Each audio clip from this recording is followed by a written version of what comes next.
واقعہ یہ کہ 10ویں امام اتنے ہی سال قید میں رہے جتنے سال 7ویں امام. البتہ 7ویں امام کا قید خانہ اتنے مصائب والا تھا، 10ویں امام کو قید خانے میں نہیں رکھا تھا، ان کے گھر میں رکھا تھا، ہاؤس اریسٹ. ایک مومن کسی طرح سے سپاہیوں کو مل ملا کے تعلقات پیدا کر کے دوستی بنا کے اجازت مانگتا ہے کہ میں 5 منٹ 4 منٹ 3 منٹ کے لیے اپنے امام کی زیارت کرنا چاہتا ہوں. جو اس کا دوست سپاہی تھا اس نے کہا رات کے 12 بجے میری ڈیوٹی، رات کو آنا، دن کو تو ممکن نہیں. آدھی رات کو وہ 10ویں امام کے گھر میں گئے. ابھی میں نے عرض کیا نا کہ 10ویں امام کا قید خانہ 7ویں امام کی طرح سے اتنا خطرناک نہیں تھا، بہت بڑا تو وہ بھی نہیں تھا 10ویں امام کا قید خانہ، مگر ایک کمرہ تھا. گیا تو کیا دیکھا، امام قرآن پڑھ رہے ہیں، امام کے سامنے کمرے کے اندر، گھر کے کمرے کے اندر قبر کھدی. یہ گھبرا گئے، یہ سمجھا کہ شاید امام کی شہادت کا وقت آ گیا. اور چونکہ امام یہاں پہ اکیلے، تو امام نے اپنے غسل کفن کا انتظام خود ہی کر لیا. وہ قبر دیکھ کے یہ سوچا کہ امام کی شہادت کا وقت ہے، تبھی تو قبر ہے. رونے لگے. امام نے اس کی آواز سنی، ابھی پلٹ کے دیکھا بھی نہیں کون آیا. اس کا نام لیا، آئے فلاں، اس کے باپ کا نام لیا، آئے فلاں ابن فلاں، تیرے دل میں جو خیال آیا یہ بالکل غلط خیال ہے. گھبرا گیا. امام نے تو ابھی دیکھا بھی نہیں کون آیا، میرا نام لیا، میرے باپ کا نام لیا، میرے دل کی بات بتا دی. اگر فوراً یاد آ گیا، اسی لیے تو ان کو امام مانتا ہوں کہ یہ دلوں کی چھپی بھی بات بھی جان لیتے ہیں. پیغمبر نے فرمایا تھا نا کہ نبی آگے بھی دیکھتا ہے، نبی پیچھے بھی دیکھتا ہے. ہم محتاج ہیں پیچھے دیکھنے کے لیے کہ پیچھے آنکھیں ہوں یا آئینہ ہو. تو یہ تو نبی کا وارث ہے. لیکن راوی نے کہا مولا اگر آپ کی شہادت کا وقت نہیں آیا تو یہ قبر کس لیے؟ لوگوں کے گھر میں الگ الگ چیزیں دیکھی، کسی کے یہاں صوفہ ہوتا ہے، کسی کے زمین کے بیٹھنے کا انتظام ہے، کہیں کارپیٹ ہے، کہیں ٹائل لگے ہوئے ہیں، کہیں تانبے کے برتن سجے ہوئے ہیں، کہیں دیواروں کے اوپر شکار کیے ہوئے جانوروں کے سر لٹک رہے ہیں، کہیں کرکٹر کی تصویر ہے، مگر کسی کے کمرے میں قبر نہیں دیکھی. امام نے کہا یہ قبر اس لیے کھدی کہ مومن کو اس دنیا میں گناہوں سے روکنے والی چیز صرف قبر. یاد کیجئے میرا جملہ، موت سب سے بہترین ٹیچر، موت سب سے بہترین مبلغ، موت سب سے بہترین تربیت کرنے والا ہے 10واں امام.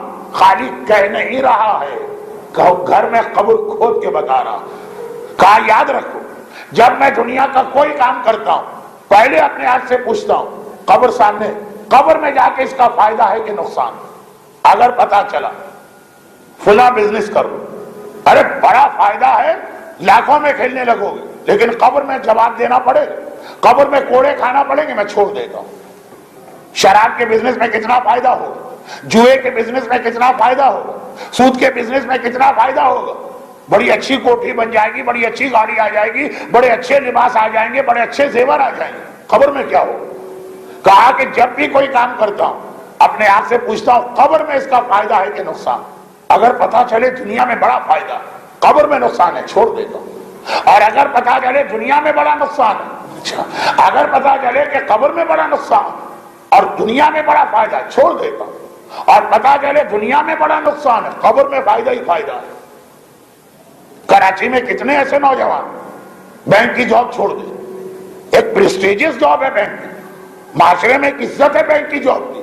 بینک والے اپنے ملازموں کو اتنی فیسلٹیز دیتے ہیں، گاڑی کا لون، مکان کا لون، انٹرسٹ فری لون، اتنے پیسے آتے ہیں کہ ان کی سمجھ میں نہیں آتا اس کو خرچ کہاں کریں، چھوڑ دیں. اور آج کے حالات میں کہ جہاں ویسے جاب مارکیٹ بہت سکڑی ہوئی، کا اس لیے کہ اس جاب میں دنیا میں فائدہ، قبر میں اس کا جواب دینا. کتنی ہی ایسی چیزیں چھوٹی سے لے کے بڑی تک. کھانا ہمارے سامنے آیا، میں یہ یورپ اور امریکہ میں بہت پڑھتا ہوں، جہاں بچوں کو پیزا کھانا ہے، میکڈونلڈ کا برگر کھانا ہے، حلال حرام نہیں، بڑا لذیذ بڑا مزیدار کھانا لگ رہا ہے. قبر میں فائدہ ہے کہ نقصان؟ کپڑے پہننے کا وقت آیا، بوتیک کے کپڑے ہماری خواتین کتنے شوق سے پہنتی ہیں.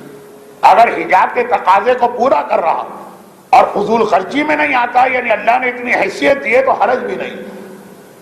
لیکن مسئلہ یہ ہے کہ دنیا کی تعریف اسی وقت ہوگی جب عورت کا لباس زیادہ سے زیادہ بےہودہ ہو. یہاں تو بڑا مزہ آئے گا, تقریب میں جائیں گے, سب کی نگاہیں جم جائیں گی, یہ کتنا بہترین لباس پہن کے آئی, ہر ایک کہے گا بہت اچھا لگ رہا ہے لباس. لیکن عورتوں کو میں جانتا ہوں دل دل میں گالی دے رہی ہوں گی, لیکن بھائی بہن تم پر یہ لباس تو بڑا سج رہا, آنٹی یہ لباس آپ نے کہاں سے سلوایا؟ مگر قبر میں جو کوڑے پڑنے والے ہیں. اب امام اصول بتا رہے, لفظ امام نے کہا میں, مگر امام کیا اپنے لیے کہہ رہے؟ ایک تو ویسے ہی دیکھ لیجیے, جو آدمی قید خانے میں بیٹھا اس کو دنیا کا کون سا کام کرنا, اور پھر یہ امام ہے جو معصوم ابن معصوم ابن معصوم ابن معصوم ابن معصوم ابن معصومہ آیہ تطہیر جن کا قصیدہ پڑھ رہی, تو اپنے لیے کوئی تھوڑی, آپ کے لیے, ہمارے لیے. امام کو یہ بھی پتا کہ میرا واقعہ یزید کو تھوڑی سنے گا, میرا کلمہ پڑھنے والی مومنہ سنے گی, کہ دنیا کا جو کام کرو قبر کو یاد کر کے یہ پوچھو اس کا قبر میں نقصان ہے کہ فائدہ؟ قبر میں فائدہ ہے تو وہ کام کر لو. ابھی میں یہاں سے ایک دن پہلے کراچی کی مجلس پڑھ رہا تھا, ایک صاحب مجھے ملے, میں نے حیران ہو کر کہا بھئی آپ یہاں کیسے؟ آپ تو 1 مہینے پہلے حج میں مجھے ملے تھے, آپ نے کہا تھا مولانا میرا سارا کینیڈا کا کام ہو گیا ہے, نہیں امریکہ کا گرین کارڈ بن گیا ہے, ساری تیاریاں کمپلیٹ, اگر اگلے مہینے آپ کراچی آئیں گے, یہ حج میں نے ان کو بتایا میں آ رہا ہوں اگلے مہینے, تو میں تو امریکہ جا چکا ہوں. کہا مولانا میں نے اپنا گرین کارڈ کینسل کرا دیا, میں نے امریکہ کی نیشنلٹی چھوڑ دی. میں نے کہا نہیں جانا. کیوں؟ صرف اس روایت کو سن کر. حج میں 14 ذی الحجہ کی تاریخ ہم کو مکے میں ملتی ہے, جو انہی 10ویں امام کی ولادت کی تاریخ ہے. تو میں نے جشن پڑھا 10ویں امام کا, جشن میں قبر پڑھی. کہنے لگے مولانا میں نے وہ جشن میں یہ واقعہ سنا, سوچا کہ امریکہ جانے سے میری دنیا بن جائے گی, ہر شخص تعریف کرے گا, لوگ میری خوشامد کیا کریں گے کہ تم پہنچ گئے ہو, ہمیں بھی بلا لو. میں نے تو دیکھا ہے نا جب ویسٹرن کنٹریز کے لوگ یہاں آتے ہیں کیسے لوگ ان کے پیر پکڑا کرتے ہیں, بھئی کوئی راستہ بتا دو, کوئی طریقہ بتا دو, کوئی تم پہنچ گئے ہمیں بھی بلا لو. کہا مجھے پتا ہے کہ دنیا میں ایک لفظ ہے جو غالباً پنجابی کا ہے, بڑی ٹھور بنے گی دنیا میں, ہر طرف احترام ہوگا, لیکن قبر میں جا کے جو نقصان ہوگا. جب پاکستان میں رہ کے دین پہ عمل نہیں ہو پا رہا ہے تو امریکہ میں کون سا عمل ہوگا؟ میں نے ارادہ کینسل کر دیا.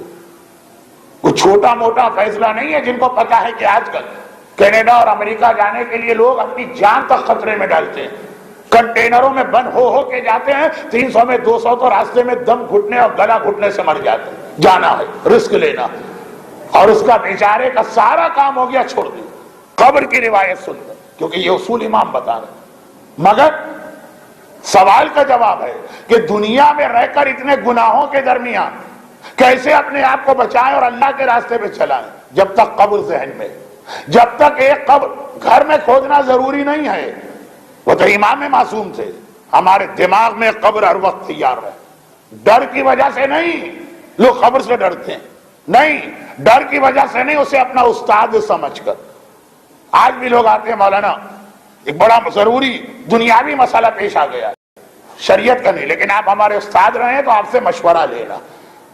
بہترین استاد قبر ہے کہ بھائی قبر فلاں شادی میں جانا ہے, وہاں مکس گیدرنگ ہو رہی ہے, بہن کی شادی یا بہن کی بیٹی کی شادی, نہیں جائیں گے تو بہن سے تعلقات خراب, بھانجی کہے گی کہ خالہ ہماری شادی میں بھی نہیں ہے, اور جائیں گے تو گناہ, مکس گیدرنگ, بے حجاب محفل, اب تو ڈانس اور ڈسکو بھی ہونے لگے شادیوں. بتائیے کیا کریں؟ میں نے کہا مجھ سے مت پوچھیے, قبر سے پوچھیے. کھانا ہو کہ پہننا ہو کہ شادی میں جانا ہو کہ نیشنلٹی لینا ہو کہ بزنس کرنا ہو کہ جاب کرنا ہو کہ اپنی زبان حرکت میں دینا ہو, جو جملہ کہہ رہے ہیں قبر میں فائدہ ہے کہ نقصان. چنانچہ یہ بہترین استاد بھی ہے, قبر بہترین مشورہ دینے والا بھی ہے, قبر بہترین تبلیغ کرنے والا ہے. قبر یاد رہے تو کسی بڑے عالم کی ضرورت نہیں کہ آپ کے ذہن کو جھنجھوڑے. قبر بہترین تربیت کرنے والی چیز ہے, اور یہی وجہ ہے کہ ائمہ طاہرین کے ہاں آپ کو قبر کے حوالے سے اتنی روایتیں ملتی کہ دشمنان اہل بیت نے ایک اعتراض بنا لیا, تم علی کو اتنا بڑا سمجھتے ہو, دیکھو دعائے کمیل میں کیسے عذاب قبر کا تذکرہ کر رہے ہیں. تم اپنے آقا حسین کو اتنا بڑا سمجھتے ہو, دیکھو دعائے عرفات میں کس طرح عذاب کا تذکرہ کر رہے. تم اپنے 10ویں امام کو معصوم سمجھتے ہو, وہ خود تو قبر کے بارے میں یہ جملے کہہ رہے. اور سب سے بڑھ کر میرا چوتھا امام, اتنا چوتھے امام کی دعاؤں صحیفہ کاملہ میں عذاب قبر کا تذکرہ, دعائے ابو حمزہ الصومالی, جو دعائے کمیل سے کم نہیں ہے, فضیلت میں شاید اس سے بھی زیادہ, لمبی ہے تو کم پڑھی جاتی ہے. اس کا جملہ ہے کہ میں رو رہا ہوں اس چیز کو یاد کر کے, ایک دن میں قبر میں جاؤں گا اور اپنے اعمال کا جواب دوں گا. ہمیں اور آپ کو پتا ہے کہ مولا اپنے لیے نہیں کہہ رہے, ہمارے لیے کہہ رہے. دشمنان اہل بیت تو امام کے جملوں سے فائدہ اٹھائیں گے. یہی وجہ کہ آل محمد اپنے چاہنے والوں قبر ہمیشہ یاد دلانا چاہتے